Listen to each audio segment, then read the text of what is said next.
So we just started up this gravel road, a lot of loose gravel and fairly choppy at the beginning, smoothed out towards the top of the hill here.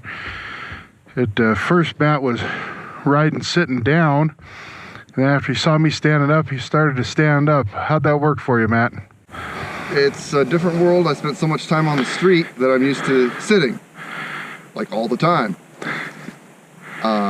It changes the center of gravity of the bike down lower because all your weight's on the pegs, and it makes the bike move around a little bit more underneath you, but you have more control. Right. It takes some getting used to. Trying to remember to not like lock my knees. I try to like bend them and have sort of a, I don't know, neutral body position, I guess. Yeah, and that suck up some bumps. Exactly. You know, and your knees work as part of the suspension of the bike then, and then the chassis is not loaded so hard. So tell me about your street experience. Well, I grew up riding crappy dirt bikes in the desert because all I could afford was a crappy dirt bike. And my brother picked up an old early 80s KZ 550 and he gave that to me, and I kind of got a whole bunch of street experience on that horrible slow thing. Then I ended up getting a Kawasaki ZRX 1200, and I spent 8 years on that sucker. So you would have got that in 2011 then, huh? Yeah, thereabouts. Uh-huh. And you put... I got it in 2010. Okay, so 9 years. Ish. Because my daughter was 2 when we bought the house, and I bought it right when we bought the house. It was, right around then. Uh-huh. And you put almost 50,000 miles on it. I did. Learned a lot on it. It was a great bike. And you decided it was something new, so now you've got new chapter in life, new chapter in motorcycles. You got you had this, what, about 6 weeks now? A couple of months. This is, tell me about your Tiger. Well, I have a good friend that he bought a Tiger. He's the kind of guy that has the fastest dirt bike and the fastest street bike, and he goes out and buys a Tiger, and I go, what? And he tosses me the keys, and I took it for a spin. I said, hey man, this thing's really good. It's not a Busa, but it's comfy and it handles well. And then some lady ran into him and totaled his bike, and he went out and bought another. So I said, there's something to these Tigers. And I rode it a few times here and there. When we go out, you know, I'd let somebody ride my motorcycle, and Chris would throw me on his Tiger and he'd ride something else. So I got a few hundred miles under my belt on a Tiger, and I came across this one on Craigslist, and it's set up almost exactly like Chris's. Got some stuff that's even a little bit better. And I couldn't pass it up. So I picked it up, and learning on the dirt, that's a lot of fun. It gets a little bit squirrely. That's a hell of a bike to learn how to ride off-road on. Well, I've got a little bit of off-road experience, you know, from dirt bikes when I was a kid.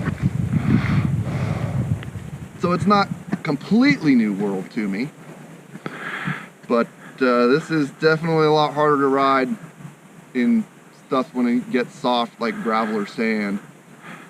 It has gone down a couple of times underneath me in the sand, because it turns out heavy bikes are hard to ride in the sand. Yeah, 500-pound bike off-road is a whole new skill set. It doesn't hurt to crash in the sand. Yeah. You just go down in the sand, you'll go, oh man, woo! It hurts to pick up a 500-pound motorcycle several times in a row. That's where you get sore. Yeah. Right. Well, what do you hope to learn today? I don't know. I usually learn something new, whether I know it or not, every time I go out riding with you, Chris. Awesome. All right. Well, should we get back to riding? Hell yeah.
Matt, what are the key points of going down a rocky hill on a big heavy bike? Take your time, stay neutral on the bike, kind of above it. Keep your wheels turning so they can steer. Keep them going slow, but turning. If you're skidding, you're gonna slide out. And just take your time, pick your way through, find the smoothest line. If you get in a hurry, you're gonna do nothing but hurt yourself quick. All right, well, we'll put this in action and see how it goes.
What happened there, Matt?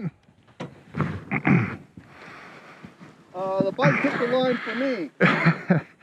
Well, hang on. So how'd that happen? Got a little bit farther outside than I wanted to be. I was trying to pick this line and a rock kind of bumped me over. Well, and got the bike farther out from underneath me than I meant for it to be. Where were you looking? That's one thing that I was going to bring up next time we talk. Is one of the hardest things that or one of the biggest problems that I'm having.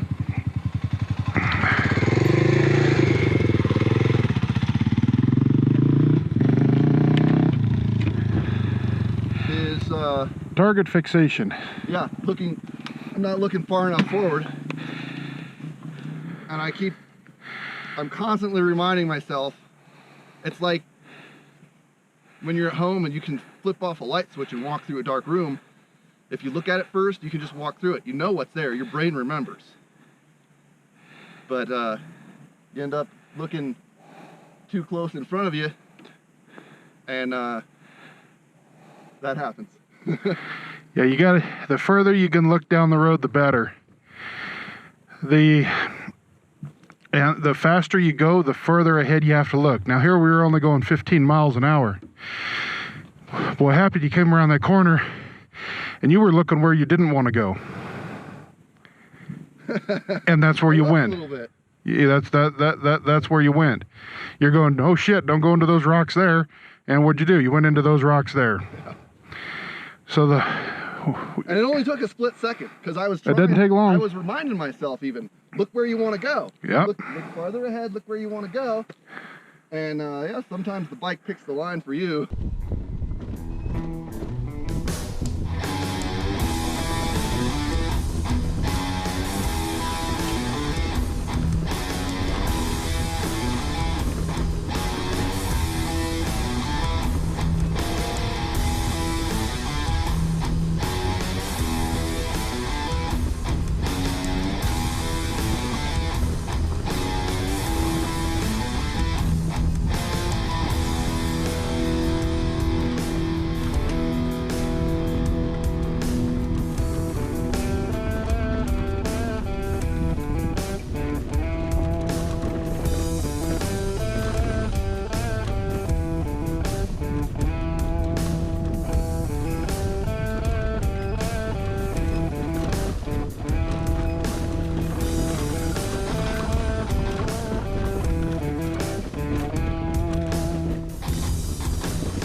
How'd that feel once you stood up? It's terrifying, but feels good. What's the terrifying part? You feel like you don't have control over the front end like you used to? Yeah, kinda. Yeah. And just it's learning a whole new style of something. So you got 1,000 things to remember all at one time, and it's really easy to just kind of get a little bit overwhelmed, and then all of a sudden everything goes to crap. It sure does. But you most of the way down the hill you were sitting down. Once I told you to stand up, you stood up. You did a great job. Yeah. Well, and we're saying we're going to take our time. So your subconscious says, all right, we're taking our time. It's going to be easy. Well, just because you're taking your time doesn't necessarily mean you're not working hard. How'd the ride go today, Matt? It was fun. Yeah? Yep. That means it's a success. Yep. I only crashed twice, and I got stung by a bee. Awesome. What'd you learn today? Stand up. When it gets scary, stand up. When it's not scary, stand up. When you're in rocks, stand up. When you're on twisty dirt roads, stand up. How about target fixation? It's a hell of a thing to overcome. Yeah. Takes a lot of practice. Yep. All right. Keep looking forward. Well, good. You're up good today, Matt. Why, thank you. Getting better all the time.